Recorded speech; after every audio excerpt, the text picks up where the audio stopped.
2020 চনত GNM নাৰ্ছিঙৰ entrance পৰীক্ষাৰ কেইটামান প্ৰশ্ন এই ভিডিঅ'ত আলোচনা কৰা হ'ব। এই ভিডিঅ'ত আলোচনা কৰা হ'ব জিকেৰ ওপৰত, মানে জেনেৰেল নলেজৰ ওপৰত আলোচনা কৰা হ'ব। এইটো হ'ল পাৰ্ট 1। জিএনএম নাৰ্ছিঙৰ এন্ট্ৰেন্স পৰীক্ষাৰ সিলেবাছত জিকে আছে, অৰ্থাৎ জেনেৰেল নলেজ আছে। সেইকাৰণে কেইটামান প্ৰশ্ন লগতে উত্তৰ লৈ আহিছোঁ। এই ভিডিঅ'টো সম্পূৰ্ণ চাওক। ইয়াতে চাওক 1 নম্বৰ প্ৰশ্ন। ইয়াত কৈছে যে TRAI is a regulatory body associated with which of the following sectors? ইয়াত মানে কৈছে যে TRAI কোনটো সেক্টৰৰ লগত জড়িত। ইয়াত 4টা অপশন দিছে। 1 নম্বৰ অপশন দিছে transport, 2 number tourism, 3 number technical education, 4 number telecom. এই 4টা অপশনৰ ভিতৰত শুদ্ধ উত্তৰটো হ'ল টেলিকম, মানে TRAI জড়িত আছে টেলিকমৰ লগত। তাৰপিছত ইয়াতে চাওক 2 নম্বৰ যেটো প্ৰশ্ন, the town of the Barpeta is famous for. Barpeta town কিহৰ বাবে বিখ্যাত ইয়াত সুধিছে। ইয়াত 4টা অপশন দিছে টি, অইল, মুগা আৰু হ'ল আইভৰি প্ৰডাক্টছ। ইয়াৰ 4টা অপশনৰ ভিতৰত শুদ্ধ উত্তৰটো হ'ল 4 নম্বৰ অপশন আইভৰি প্ৰডাক্টছ। আইভৰি প্ৰডাক্টছৰ বাবে বৰপেটা টাউন বিখ্যাত। তাৰপিছত ইয়াতে চাওক 3 নম্বৰ। ইয়াত কৈছে যে mother Teresa memorial award 2018 received, মানে মাদাৰ টেৰেছাৰ এৱাৰ্ড দিছিল 2018 চনত। সেই এৱাৰ্ড অৰ্থাৎ বঁটা কোনে লাভ কৰিছিল। ইয়াতে 4টা অপশন দিছে হিমা দাস, ৰীমা দাস, কল্পনা সেন, 4 নম্বৰ হ'ল প্ৰিয়ংকা চোপ্ৰা। এই 4টা অপশনৰ ভিতৰত শুদ্ধ উত্তৰটো হ'ল প্ৰিয়ংকা চোপ্ৰা। তাৰপিছত ইয়াতে চাওক 4 নম্বৰ প্ৰশ্ন সুধিছে যে who is the writer of the book পবিত্ৰ অসম। পবিত্ৰ অসম কিতাপখন যিটো আছিল, ৰাইটাৰ কোন আছিল, মানে লিখক কোন আছিল।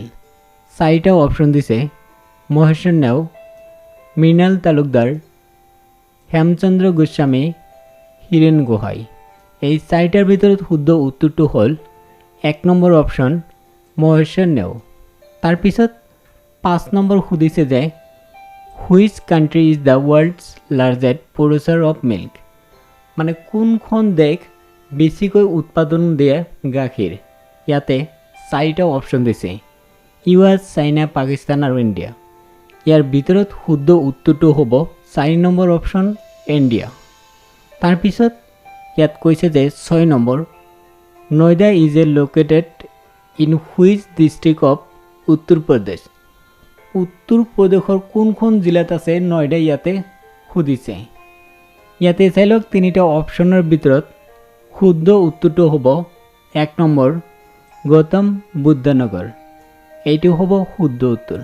তাৰপিছত ইয়াতে চাওক 7 নম্বৰ সুধিছে যে which district of Uttar Pradesh is the largest producer of Dasheri mango, মানে দহেশ্ৰী যিটো মেংগ আছে, আম আছে, সেই কোনখন ইয়াতে সুধিছে কোনখন ডিষ্ট্ৰিক্ট, উত্তৰ প্ৰদেশৰ কোনখন ডিষ্ট্ৰিক্টত এই মেংগ প্ৰডিউচাৰ হয়, মানে উৎপাদন হয়, ইয়াতে সুধিছে। শুদ্ধ উত্তৰটো হ'ব 2 নম্বৰ লক্ষ্ণৌ। তাৰপিছত ইয়াতে চাওক 8 নম্বৰ। 8 নম্বৰ সুধিছে যে digital India program was launch, মানে কেতিয়া লঞ্চ কৰিছিল। ইয়াতে সুধিছে digital India program was launch on. ইয়াতে 4টা অপশন দিছে। শুদ্ধ উত্তৰটো হ'ব জুলাই মাহৰ 1 তাৰিখ 2015। 2 নম্বৰ অপশন শুদ্ধ। জুলাই মাহৰ 1 তাৰিখ 2015ত লঞ্চ কৰিছিল ডিজিটেল ইণ্ডিয়া প্ৰগ্ৰাম। তাৰপিছত ইয়াতে সুধিছে যে 9 নম্বৰ। 9 নম্বৰ প্ৰশ্ন হ'ল prime minister Narendra Modi launch স্বচ্ছ ভাৰত মিছন কেতিয়া লঞ্চ কৰিছিল।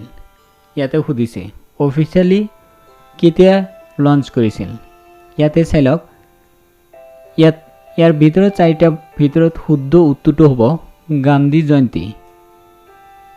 তাৰপিছত ইয়াতে চাওক 10 নম্বৰ সুধিছে যে the state museum of Assam is situated, ক'ত অৱস্থিত আছে মিউজিয়াম অসমৰ।